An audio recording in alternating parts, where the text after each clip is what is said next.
के पागल दीवाना बनैलू हो सबका के पागल दीवाना बनैलू लइकन के अंगुरी पर तू नचैलू रोज बांधी चलेलू तू दू दू गो चोटी काहे से केलू छोटी तू पड़ोसी के रोटी काहे से केलू छोटी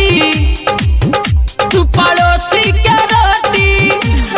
सबका के पागल दीवाना बनैलू लइकन के अंगुरी पर तू नचैलू रोज बांधी चलेलू तू दू दू गो चोटी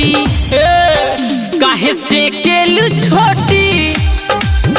तू पड़ोसी के रोटी काहे से केलू छोटी तू पड़ोसी के रोटी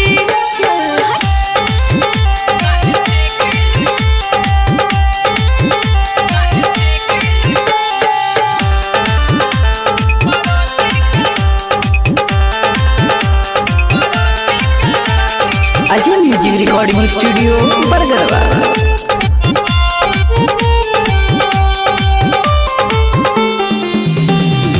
अपने के बुझेलू तू ए सवरया नागिन के जस बाटे चालत है फुलवा गुलाब जस लागेला होठावा पाकल टमाटर भइल बाटे गाल अपने के बुझेलू तू ए सवरया नागिन के जस बाटे चालत है फुलवा गुलाब जस लागेला होठावा पाकल टमाटर भइल बाटे गाल खोजेलू खाएला चिकन बोटी सुन रे काहे से केलू छोटी तू पड़ोसी के रोटी काहे से केलू छोटी तू पड़ोसी के रोटी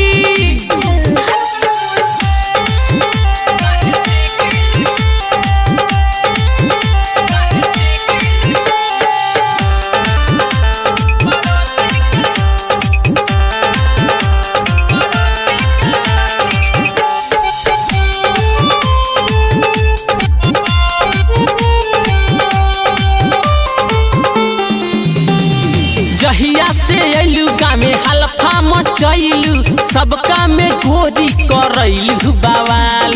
अजय लाल के तू पूंजी डूबहिलू अमित अनिल पीछे भइले बराबर